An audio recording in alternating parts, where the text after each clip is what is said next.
విమానం వరుస విమాన ప్రమాదాలు ప్రయాణికుల్ని భయాందోళనకు గురిచేస్తున్నాయి. సేఫెస్ట్ మోడ్ ఆఫ్ ట్రాన్స్పోర్టేషన్ కాస్త ద డెడ్లీయెస్ట్ డేంజరస్ ట్రాన్స్పోర్టేషన్ గా మారిపోతోంది. రోజు రోజుకి విమాన ప్రమాదాలు పెరిగిపోతూ ఉన్నాయి. విదేతన విమానయాన సంస్థలకు సంబంధించి యాజమాన్యాల తప్పిదాలు కనబడుతున్నాయి. తాజాగా మరొక ఎయిర్ ఇండియా విమానం త్రుటిలో ప్రమాదం నుంచి తప్పించుకోగలిగింది. ఢిల్లీ నుంచి వాషింగ్టన్ డీసీ వైపుగా వెళ్తున్నటువంటి ఈ విమానంలో సాంకేతిక లోపం తలెత్తింది.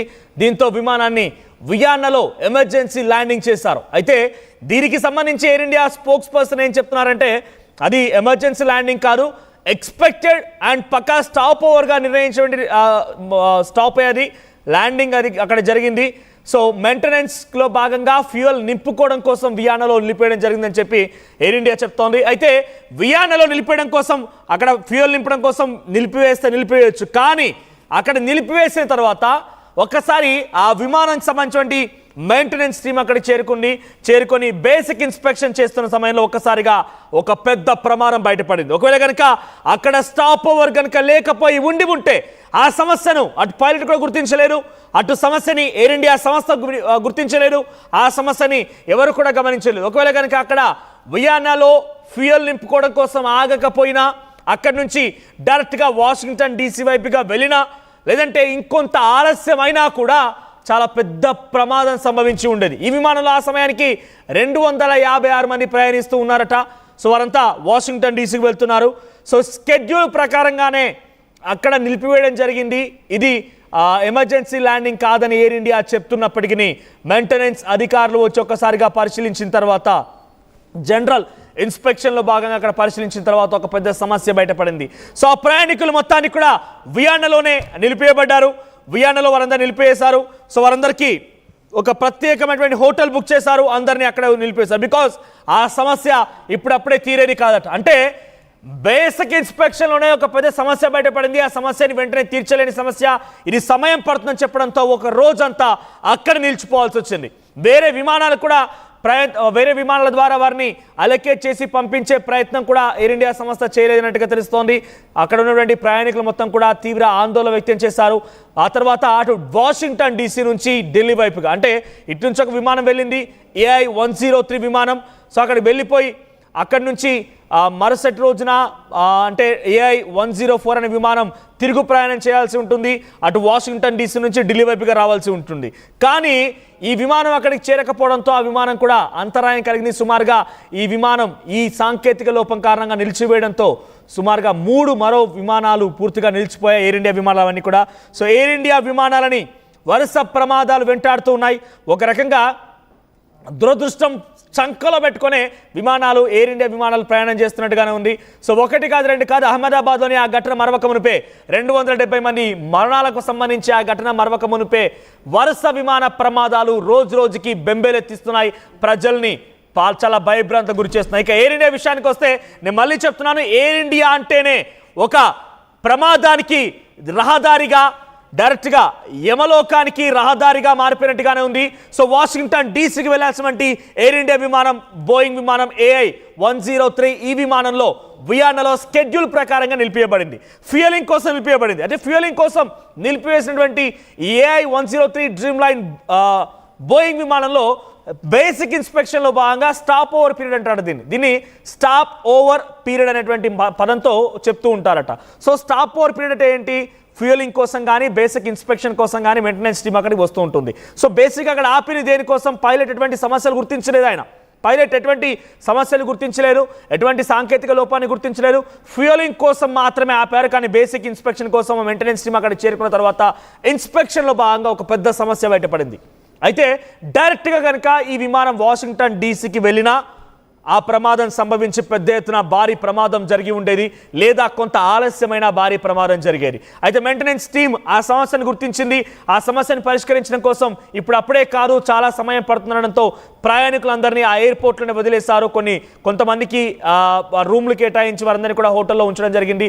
మరికొంతమందిని వేరే విమానాల ద్వారా తరలిద్దామంటే అటువంటి ఆలోచన కూడా చేయకుండా ఎయిర్ ఇండియా విమాన సంస్థ తమని ఇబ్బంది గురి చేస్తుందని చెప్పి ఆ ప్రయాణికులు చెప్తున్నారు. అయితే ఈ విమానం వాషింగ్టన్ డీసీ చేరుకోకపోవడంతో అటు వాషింగ్టన్ డీసీ నుంచి ఢిల్లీ వైపుగా రావాల్సిన మరో విమానం డ్రీమ్ లైనర్ బోయింగ్ AI-104 విమానం కూడా నిలిపివేయబడింది. ఒక్క విమానం సాంకేతిక లోపంతో పెను ప్రమాదాన్ని తప్పించుకోగలిగింది. కానీ దీని కారణంగా సుమారుగా మరొక 4 విమానాలు నిలిపివేయబడ్డాయి. సో వాషింగ్టన్ నుంచి ఢిల్లీ వైపుగా రావాల్సినటువంటి మరో చాలా విమానాలు కూడా పూర్తిగా నిలిపివేయబడ్డాయి. ఢిల్లీ నుంచి వాషింగ్టన్ వెళ్ళాల్సినవి, వాషింగ్టన్ నుంచి ఢిల్లీకి రావాల్సినవి చాలా విమానాలు కూడా వరుస విమానాలు కూడా పూర్తిగా నిలిపివేయబడ్డాయి. సో వరుస ప్రమాదాలు ఒకదాన్ని ఒకటి వెంటాడుతూ ఉన్నాయి. ఎయిర్ ఇండియా ఏకంగా ఒక దురదృష్టాన్ని చంకలో పెట్టుకొని తిరుగుతున్నట్టుగా, సమస్యని చంకలో పెట్టుకొని తిరుగుతున్నట్టుగానే కనబడుతోంది. ఎయిర్ ఇండియా వరుస ప్రమాదాలని చవి చూస్తోంది. వరుసగా అనేక ఒడిదుడుకులు ఎదుర్కొంటోంది, ఎదురు దెబ్బలు ఎదుర్కొంటోంది. ఏదేమైనా ఎయిర్ ఇండియా అంటేనే డెడ్లియెస్ట్ మోడ్ ఆఫ్ ట్రాన్స్పోర్టేషన్గా మారిన పరిస్థితి. దీనికి సంబంధించి మరిన్ని అప్డేట్స్తో మా ప్రతినిధి మధు సిద్ధంగా ఉన్నారు. మధు, ఎయిర్ ఇండియా వరుస విమాన ప్రమాదాలు ప్రజల్ని భయభ్రాంత గురి చేస్తున్నాయి. అసలు విమాన ప్రమాదం అంటేనే భయపడుతున్న జనం, దాంట్లో పర్టికులర్గా ఎయిర్ ఇండియా అనే పేరు చెప్తేనే బెంబేలెత్తిపోతున్నారు. బికాస్ అహ్మదాబాద్ ఘటనలో 270 మంది మరణించడం చూసాం. ఆ తర్వాత నుంచి పదుల సంఖ్యలో ఎయిర్ ఇండియా విమానాల్లో సాంకేతిక లోపం తలెత్తోంది. ఇప్పుడు ఈ జరిగిన ఇన్సిడెంట్లో కూడా DGCA, director general of civil aviation అధికారులు కూడా చేరుకొని ఎయిర్ ఇండియా విమానాలు ఇకపైన ఎటువంటి ప్రయాణాలు సాగించాలన్నా మీకు పర్టికులర్గా సర్టిఫికేషన్ ఉండాల్సిందే, మెయింటెనెన్స్ అన్ని రకాలుగా సర్టిఫికేషన్ ఉంటేనే, పక్కాగా 100% అప్రూవల్ ఉంటేనే ప్రయాణం సాగించాలన్నట్టుగా DGCA చెప్పినట్టు తెలుస్తోంది. అప్డేట్స్ ఏంటి? ఎయిర్ ఇండియా విమానానికి సంబంధించి ఢిల్లీ టు వాషింగ్టన్ ఎటువంటి అప్డేట్స్ ఉన్నాయి?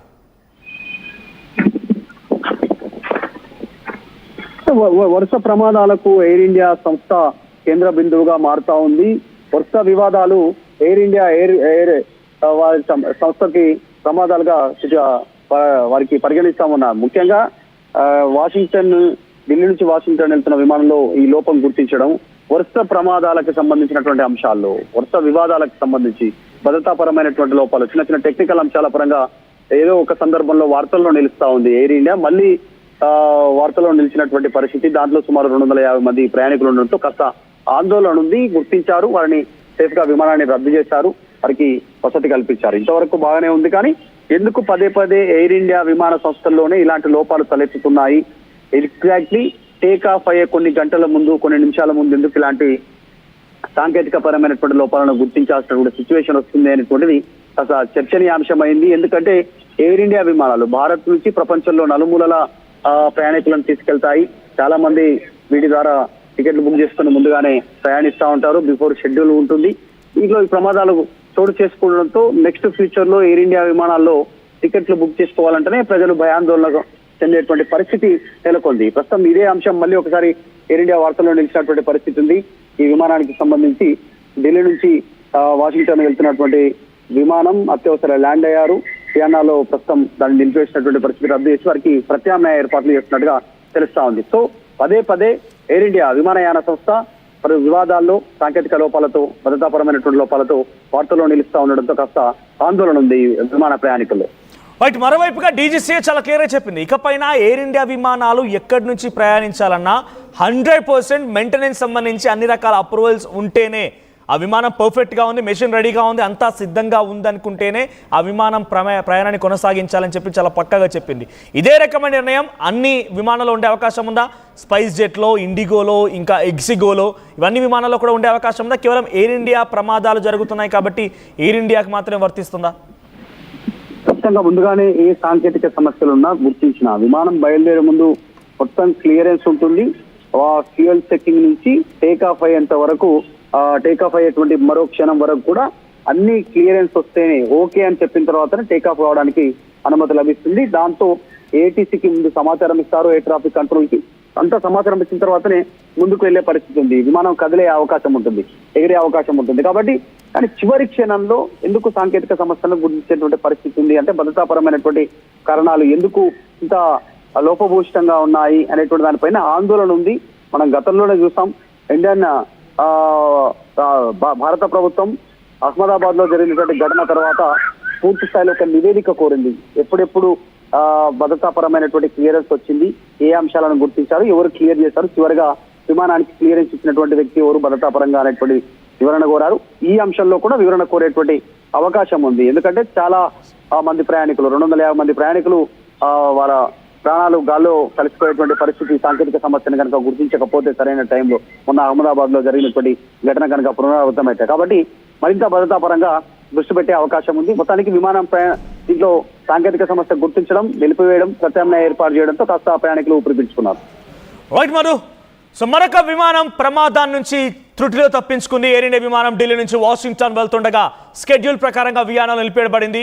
స్కెడ్యూల్లో భాగంగా అక్కడ స్టాప్ ఓవర్ పీరియడ్ని అమలు చేసి దాంట్లో ఫ్యూయల్ నింపాల్సి ఉంది. అయితే ఫ్యూయల్ నింపేటువంటి ఆ గ్యాప్లోనే inspection and maintenance team inspection చేయడం ప్రారంభించింది. దీంతో ఒక్కసారిగా ఒక పెద్ద ప్రమాదం బయటపడింది. ఒకవేళ కనుక విమానం అక్కడ ఆగకుండా డైరెక్ట్గా వాషింగ్టన్ డీసీ కనుక చేరుకొని ఉంటే చాలా పెద్ద ప్రమాదం జరిగింది. ఈ ప్రమాదంలో కూడా 10ల సంఖ్యలో మరణాలు సంభవించి ఉండే. బికాస్ గాల్లోనే ఏదైనా జరగవచ్చు.